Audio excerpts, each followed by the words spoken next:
This is North Pod, a North Melbourne fan podcast, hosted by Jason Hunt. Now the backs there are. He backs it. He kicks it. Oh, the fall from Dersma. This is the speed of the culture. 3 bounces down the wing. He keeps going. 4 bounces. Joining the chorus. The Can't Lose Kangas AFLW premiers. Hello and welcome back once again to North Pod, episode 2 of season 2025. Hard to believe.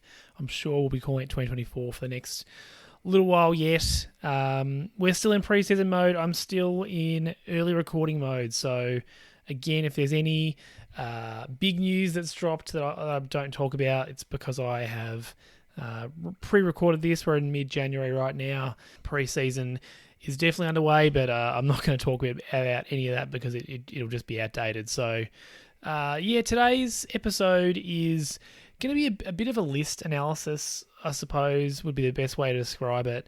I was just kind of thinking, I guess, ruminating about, how do you evaluate an AFL list? Because sure, you can look at age, you can look at experience, you can look at how many different players in particular positions you've got.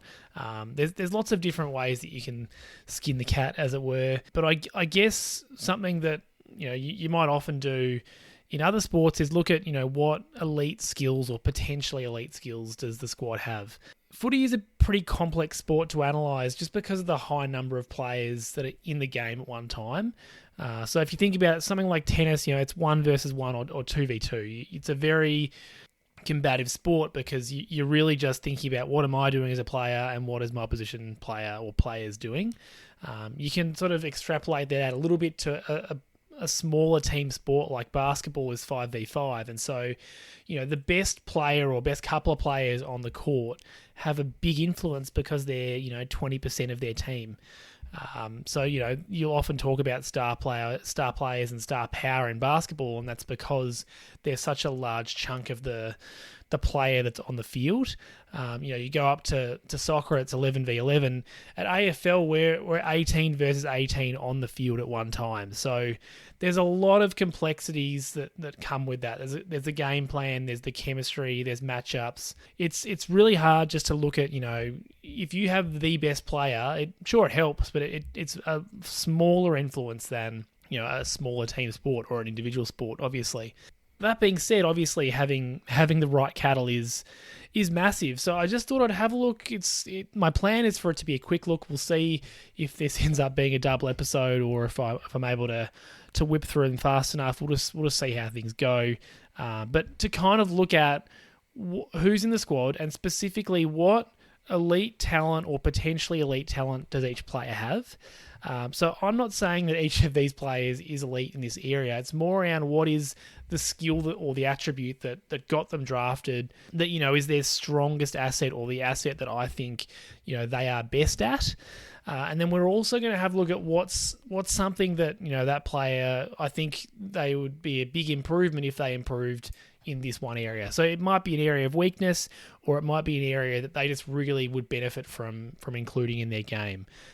So that's kind of the plan. We'll go through and jump in number order.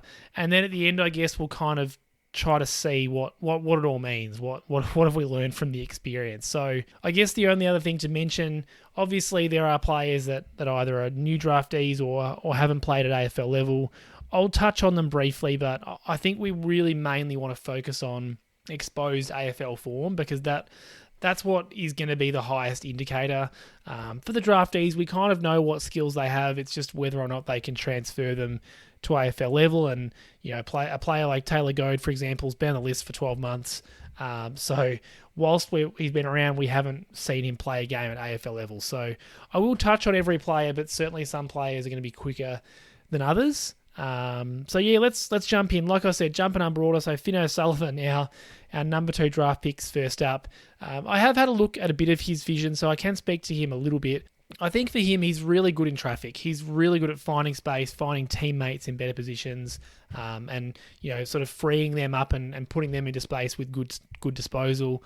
That's the sort of thing that you have to wait and see how well that's going to transfer to AFL level and whether or not that remains an elite skill, because obviously it's a pretty big jump up from playing a couple of AFL games and some talent Coates League level games. He's got lots of attributes, so I guess we'll see in a couple of years which of those translates to being really strong at AFL level, but certainly the vision that I saw, I was really impressed with his, I guess, calmness in the contest when he's in congestion and his ability to put his teammates into space and make a good decision. In terms of what he can prove, I mean, it's everything, right? It's development. He's got to put some weight on. So that's going to be a common theme for some of those really young players and draftees. It's really hard to pinpoint what they need to work on because essentially they're working on, everything from their game. So, yeah, that's what I think Finn O'Sullivan hopefully is going to bring. You'd expect to see him playing pretty early this year. I guess we'll have to wait and see how the preseason goes, but I would expect to see him very early.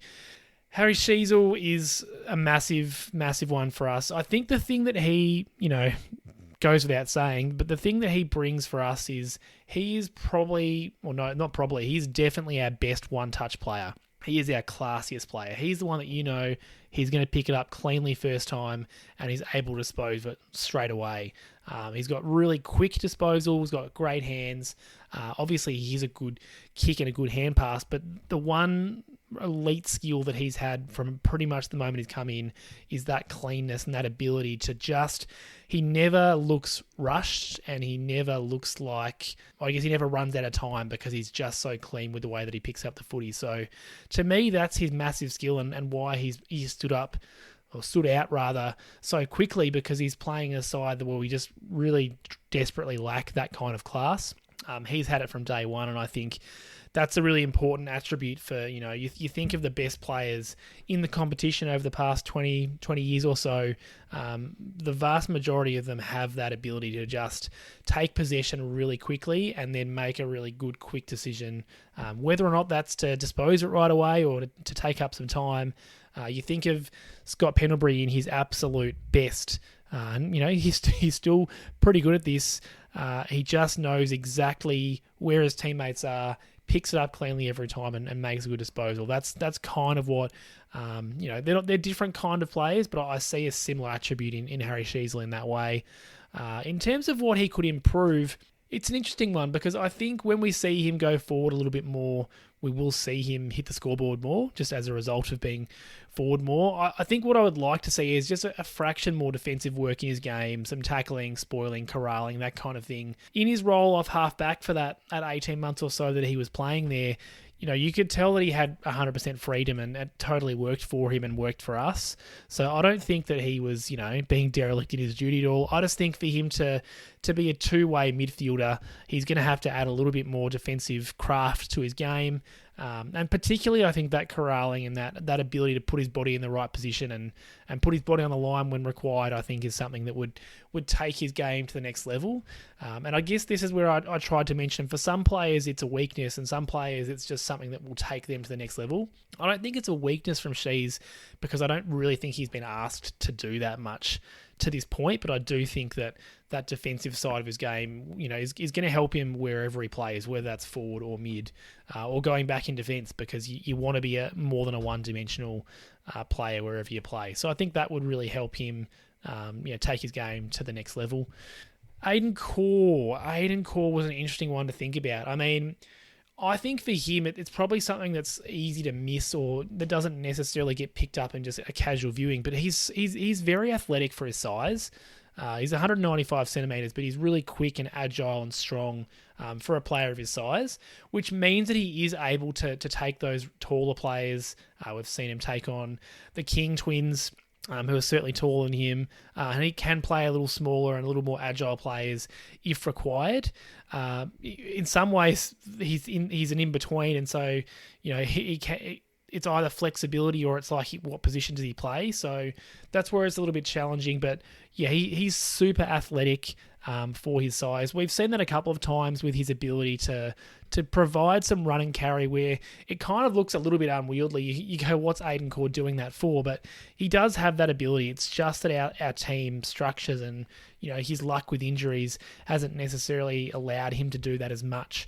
and play with as much freedom as he might like. So hopefully with Griffin Logue coming back in this year, we can see a little bit more of that. I think he might be 30 now, so he's certainly on the other side of his peak, but I do think he's got plenty of time left if he can keep up that level of athleticism.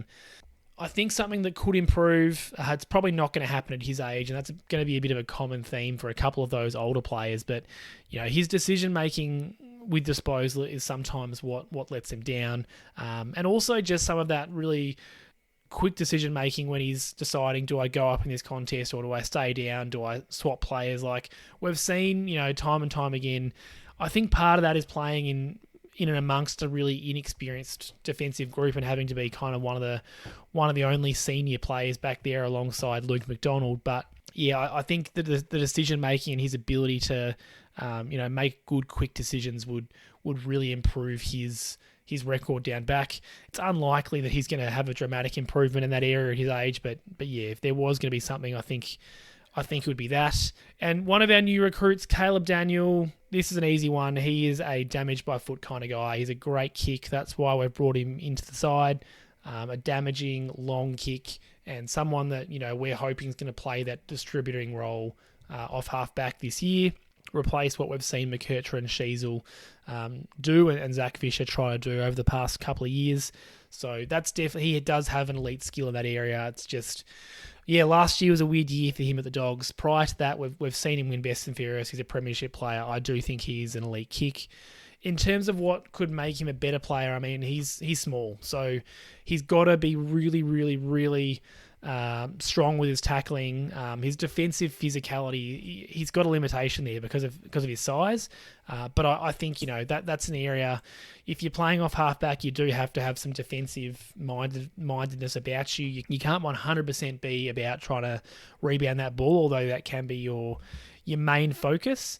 I think his tackling and his defensive physicality are probably the things that would make him a more well-rounded player, and I guess fill a bit of a gap in that role. But who knows what he's going to be asked to do in defence this year. I think that's going to be a really interesting watch as the season begins. Georgie Wardlaw.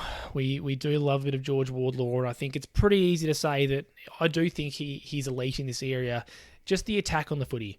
And it doesn't matter whether or not the footy is in dispute and it's on the floor. If it's in someone else's possession, he attacks the footy 100%. He's just got that absolute dogged want to get the football at all times. And as he develops more and more strength, he's already a very strong player, but, at his age, he's definitely going to bulk up some more. As he develops even more of that, we're going to see, that skill come into its own. He's elite in that area, and it's the sort of role that supporters love. You need that bloke that's got that dogged want for the footy, and come finals time, when one day we are playing finals, I do think it's a game that's going to suit George Wardlaw's style of play because of the way that he attacks the footy is just ferocious. But I think the obvious thing, and I think the hope that I have in terms of his development is his disposal effectiveness. We've seen sometimes he can bite something off and really wow us. One of his first games, that game against Sydney, he had an inboard kick from off a step that was phenomenal, and we thought, wow, okay, this guy's got it all. But I think in the time since then, we've seen he does have an ability to butcher it. So if he's going to win a lot of the footy, we want particularly his kicking to improve. He's not a bad hand pass, but if he's kicking it forward, I'd love to see hopefully some development in that area, because he's probably not the best kick by a fair stretch at the club. And, you need mids that are kicking it to your forwards to their advantage. We haven't necessarily had a lot of that in recent years, and we've seen that be a problem. So whilst I don't expect him to ever be an elite kick, I think it would be good if he could improve in that area. That's definitely something that would take his game to the next level. Yeah, that's Georgie Wardlaw. Zane Dersma. He's a harder one to evaluate because he's that new. He's only played a season of footy and didn't get a full season and spent some time at the VFL. It's certainly easy to say he's a fantastic contested mark or pack mark. Marking in general is a great mark, but I think we're going to see him fly across the front of packs for the next couple of years. That's definitely an area that he has potential to be elite in. We've seen flashes of it at AFL level. And I think as he finds more of the footy, we'll be able to see more of that. And as we get better as a side, we'll no doubt see more of that. In terms of what he needs to do to improve, it's that ability to read the game. We know that playing half forward is a really hard role. Arguably, it's one of the hardest positions to play on the ground because you've just got to be a really smart footballer. You've got to be super fit and able to get up and back. So, potentially some of it is his lack of fitness to an AFL standard, but I just think at times last year he got a bit lost and would go missing for large chunks because he wasn't able to get himself into the right position. So for me, that's where the improvement's going to come from him. In order to see more of his talents, he just needs to get himself into the right spots more often, and the way to do that is to read the game better. So hopefully that'll come with experience and come with reps.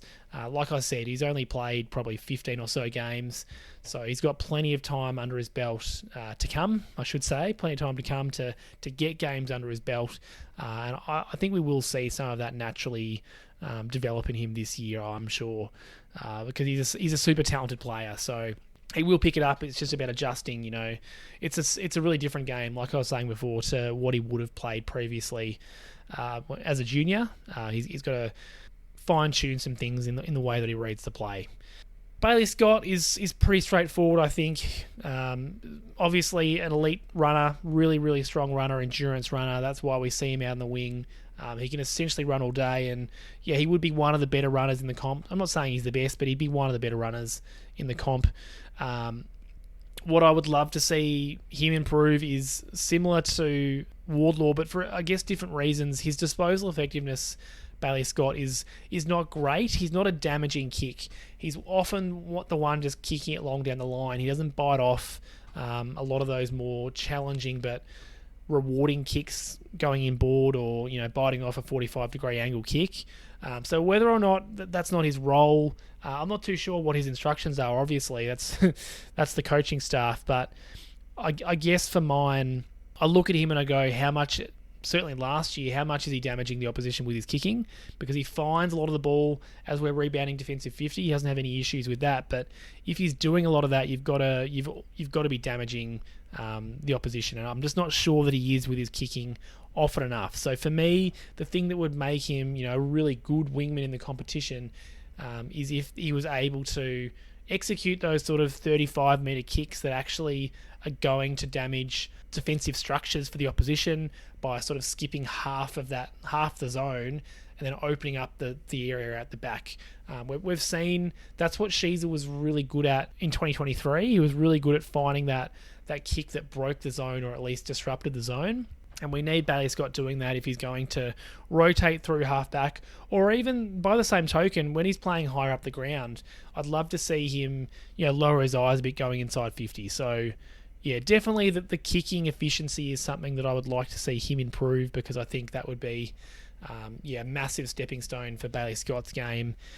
And then we get to LDU, who I think we could all agree, his damaging weapon, he is elite in this area in the competition, is his burst away from stoppage, his clearance work in general. He's got great acceleration, great strength through the hips, and he can do some real damage coming out of a stoppage. He's got great evasiveness as he moves his way out of stoppage. He's elite in that area. That is one of the skills or attributes that no doubt got him drafted. Unfortunately, similar to a couple of others, that disposal effectiveness is an issue for LDU. I don't think he's poor, but he's average as a kick forward, particular. When he's kicking inside 50, I do get a little bit nervous.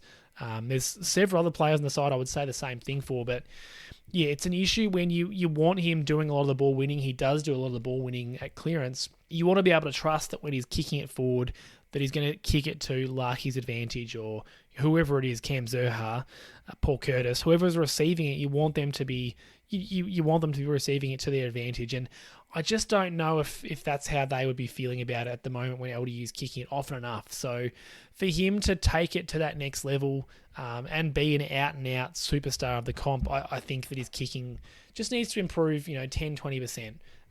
That's, I think, the big thing that would, like I said, make him an absolutely bona fide elite player. And no doubt would make us a better side, because we know, he's our best midfielder. He's the one that does so much of that work at clearance.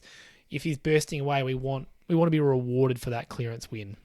That's I guess where I see LDU's game. We know he's coming out of contract this year, so it's a massive year for LDU in more ways than one. But boy, if he could add that string to his bow, just like I said, just improve his kicking slightly, one way or another, he's gonna be a happy man because he's going to be receiving a lot of money from us or a lot of money from someone else, and hopefully it is us. Colby McKercher is an interesting one for a couple of reasons, I guess. Interesting in that we've only got a year's worth of footage to go off, but interesting because what we saw in that year was quite tremendous. It was, a step down from Harry Sheezel, but not a big step down from Harry Sheezel's debut year. I think it's pretty clear that he's got fantastic speed, fantastic run and carry, and I expect that'll be transferred pretty well when he moves a bit further up the ground. I think we're all expecting to see him play some wing and some midfield minutes this year as opposed to just almost exclusively off half-back, and I expect that he'll be able to bring that speed and that run and carry to those different areas of the ground without a problem. I think for me, the question mark or the thing that I think he could improve in this area is his physicality. That's going to come with, spending a couple more summers in the gym, developing his body into, a more mature body. I don't expect to see him become a brute. I don't think that's his type of game that he's going to be playing, but we need to see him develop a little bit more of a...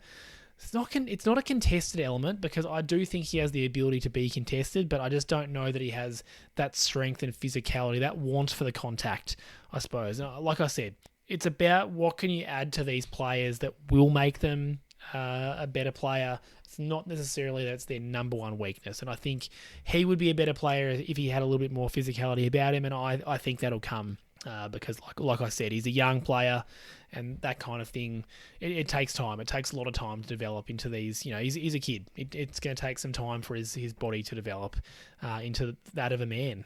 Luke McDonald, I mentioned him earlier when I was talking about Aiden Core.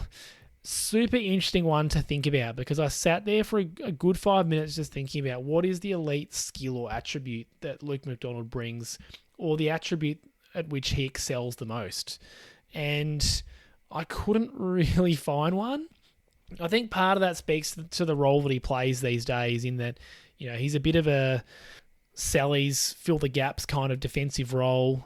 He's co-captain, absolutely, but he's kind of whatever's left over in defense is kind of who he ends up playing on. He used to play more of an intercept role, but he's more of a dour defender now. I think for me, the thing that he's bringing most to the side is his leadership and communication on the field. Now, I know that there will be some critics out there that say, well, if that's the thing that he's bringing the most, what are we doing? I get that. I can see that point of view.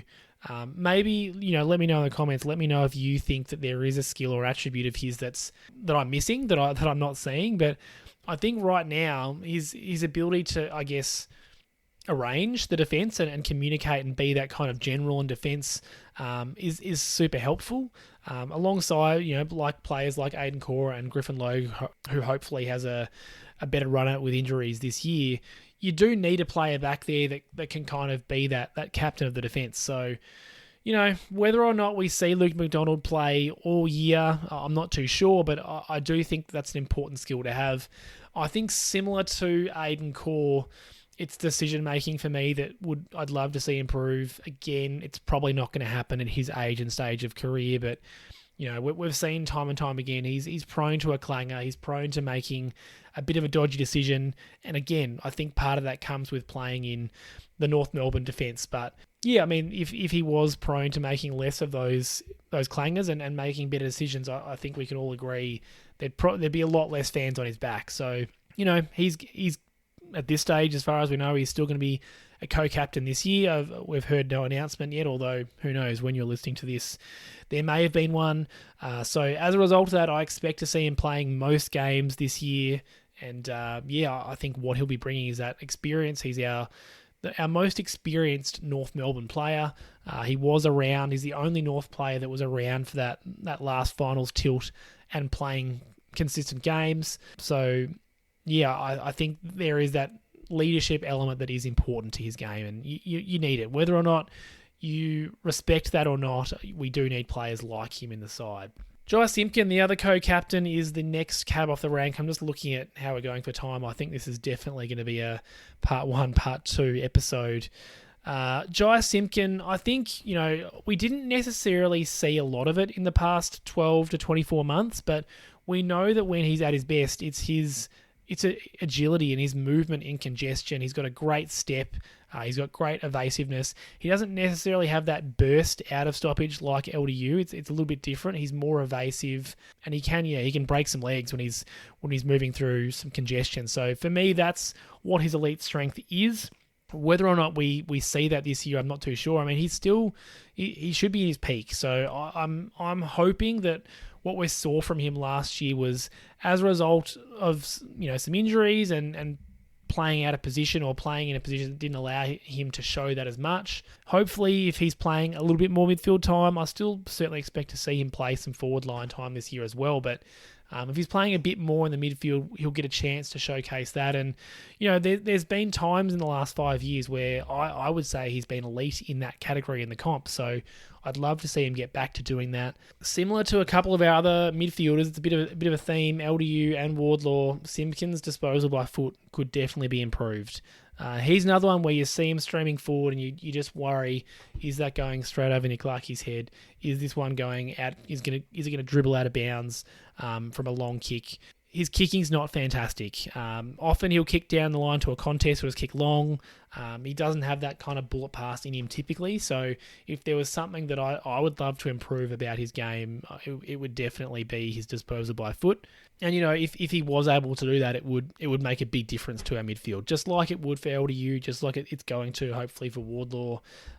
You need elite kicks through your midfield, and I think we're sensing a bit of a theme there.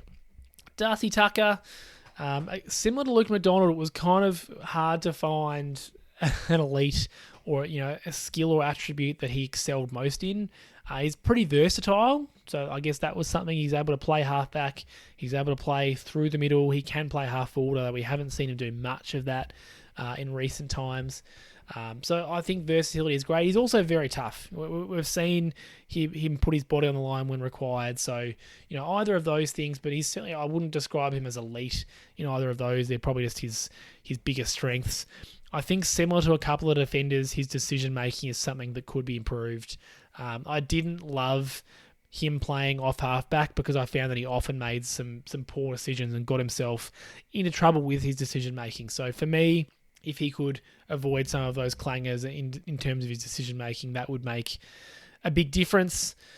To Darcy Tucker's game, Urquhart. Urquhart is the next one, and I want to call him Gavin. I know it's not Gavin, it's Luke, but I do still have Gavin Urquhart on the brain. Yeah, I mean, obviously, one that I'll just talk about briefly. By all reports, he's a great contested player. So I expect that we're going to see him play. It's a big name, isn't it? But, a Cunnington type is the sort of, player that maybe we're trying to replace there. Yeah, we'll wait and see what that looks like for him when he does eventually play at AFL level. And yeah, I mean, just like I said for Foss earlier on, it's everything that he can improve on because he's a draftee. Who knows where that amount of development's going to come from. Dylan Stephens is pretty similar to Bailey Scott in terms of his strengths. He's got that running power. He can run all day. We've seen there's no issues with his fitness. So Dylan Stephens, that's definitely his strength, hence on the wing. But there's probably two things that I could think of. Number one is I don't know that he's a great reader of the game. He doesn't seem to accumulate much of the footy at the moment. He doesn't seem to get himself in the right position to chain and link up. So that's one. And we saw last year there were quite a few times, probably in the first half of the season, where he just didn't put his body on the line when he needed to. So whether or not you want to describe it as toughness, whether attack on the footy, whatever it is, get a bit of the dog in him, as it were. Either of those two things would desperately improve him because I think this is just guesswork, but I have a feeling that he got spoken to at some point because in the second half of the year, there was a couple of times where I thought he did put his body on the line and, go back when he needed to, so to speak. So maybe with that in mind, we'll say that his ability to read the game is the thing that I would like to see him improve the most because he just doesn't accumulate enough of the footy for a player that is playing most of his game time on the wing, he should be linking up. We see Bailey Scott do that more than him, although Scott was down last year as well.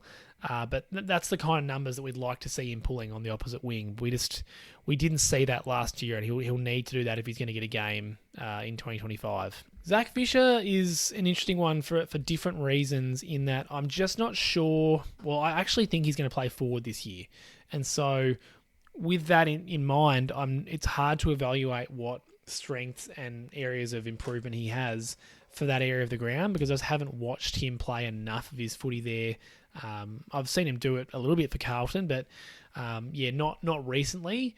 I guess in terms of what we saw from him at halfback, I think he's kind of the opposite to Dylan Stephens in that he knows exactly where to find the footy. He's got that ability to get involved in chains. Sure, oftentimes he was kicking out from halfback and starting them, but he also had that ability to play a bit of circle work, get the 1-2, and get involved a couple of times in a chain, which, that was part of his role, but I do think he had a strength in that. Obviously, if he does end up playing forward, it's going to be a completely different role, so that's probably less relevant. But I think, the obvious thing for him to improve is his disposal efficiency. It's an area of the game that, he just doesn't have that clinicalness with his kicking. He bites off the tricky kicks, he goes for it, but how many times have we seen him get himself into trouble or not quite work his way through it? So, again, if he was playing off halfback, you'd like to see his kicking improve a little bit. If he's going forward, well, I mean, it's still good to have a good kick, no doubt, but I think if he goes forward, it'll be a different area that we probably look for him to improve, whether or not that's his ability to read the pack and crumb it, whether or not that's his ability to actually hit the scoreboard, which is something that some of our forwards have lacked the past couple of years. I guess we'll wait and see, but I can really only evaluate him on what we saw from him last year, and so that's how I've rated him. Getting involved, scoring chains is the pro. Disposal efficiency is probably the weakness there. Riley Hardiman is the next one. Pretty hard to evaluate. I'll whip through him. He's a meters gain kind of guy. He's going to have that outside impact. I think that's what we're hoping to see from him, but obviously it remains to be seen if that's going to be an elite talent of his or not. And he can improve everywhere. He's only played, I think, 3 AFL games. He's had a couple of injuries. Hopefully we see more of him this year and we can more adequately evaluate him, but I think that's where the money's going to be made for him is on the outside, as that halfback wing hybrid that can do a bit of both and get some run and carry on the ball. Will Dawson is pretty similar to Riley Hardiman, not in terms of the way they play, but also played about 3 games, so pretty hard to evaluate. For him, I think what is going to be his elite talent or potentially his best attribute is the fact that he is super tall and super athletic for his height. He's about 200 centimetres, very, very young still, so he's going to fill out. He's going to take several more years to fill out that frame, but that is what we drafted him for. He's a big unit and can move pretty well for his size. So for me, that's what he is going to bring. Again, he can improve on everything. He's a young player.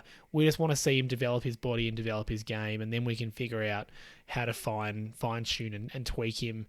And we don't even know at this point which end of the ground he's going to truly start, because I think we all thought he was going to be a defender. It's where he played certainly his first game and where he was training, and then we flipped him forward and he played 30 seconds in the forward line before he injured his shoulder. But then I do believe he was playing when he came back. I think he played some more forward line in the VFL last year. So we'll see whether or not whereabouts in the ground he's mostly playing this year. But either way, he's a big specimen. So we want to see him fill out that frame, and then we can figure out, based on team needs, but also his skills where he might best fit, because we've got a couple of those players. We're just not quite sure which end of the ground to play them at. And we know, I think back to Robbie Tarrant was one that we thought he was going to be a forward. He had injury troubles. We threw him back and he went on to be a really, really strong defender for us. Super unlucky to miss out on a couple of All-Australians, Robbie Tarrant.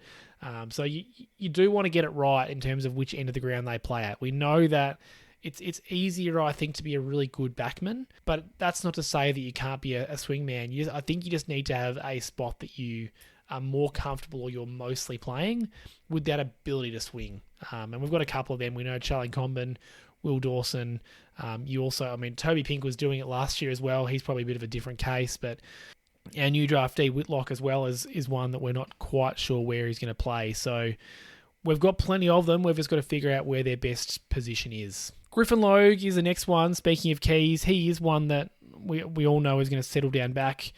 Whilst he did play a game or two of the up forward, and he's played some forward line footy for Freo, he is definitely a defender for us. His elite talent or his skill is intercept marking. He's a fantastic intercept mark, whether or not he's playing loose or playing man on man. He's super strong, and that allows him to intercept mark, not just spoil. And I think we saw when he was playing his best footy in 2023, his ability to not just stop but to also mark and then repel was fantastic. So that's the skill. Well, that's something that we really missed from him last year when he was out injured. And hopefully he's able to get back in and play a full season and allow some of our other defenders to play their best footy because he's such a solid contributor back there.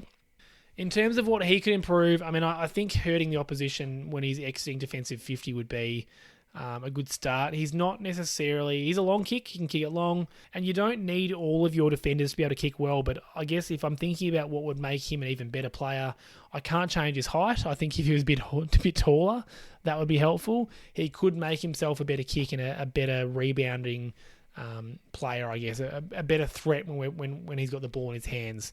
I think there was an absolute clanger he had last year. I'm not just thinking about that. I think it came off about his halfway up his shin and when it dribbled out of bounds. That's one moment, but I can't think of many times where he's damaged the opposition by foot. And he's a player that I think has the potential for that, if that makes sense. He's not a massive 200 centimeter bloke that's just never going to be able to kick it well. I think he has that ability. It's just whether or not he's being asked to do that, I suppose, whether or not that's within his role. Nick Larkey is the next one. I'll probably just do a couple more, I think, for this episode, and then we'll wrap it up for part one. It's definitely going to be a two-parter here. Nick Larkey, obvious one, his accurate goal kicking. We know that part of the reason that we've been able to be competitive in several games in the past couple of years is the fact that as soon as he takes a mark or gets an opportunity in the forward 50, we're a really strong chance to kick a goal. He's an accurate set shot. He's also a good, snapper, open play kick. Like, it's not just set shots. He's got a great routine. And as a result, he's a very accurate shot at goal. So the fact that he doesn't need a lot of opportunities to kick several goals is a massive win. And, we've seen he was All-Australian 2 years ago now. It's hard to think about what year we're in right now. But yeah, 2023, he was an All-Australian, and he's led our goal kicking for many years now. And a big part of that is because he's just an accurate kick. He doesn't need the highest volume in order to convert those into goals. The thing that would make him an even better player is improved contested marking.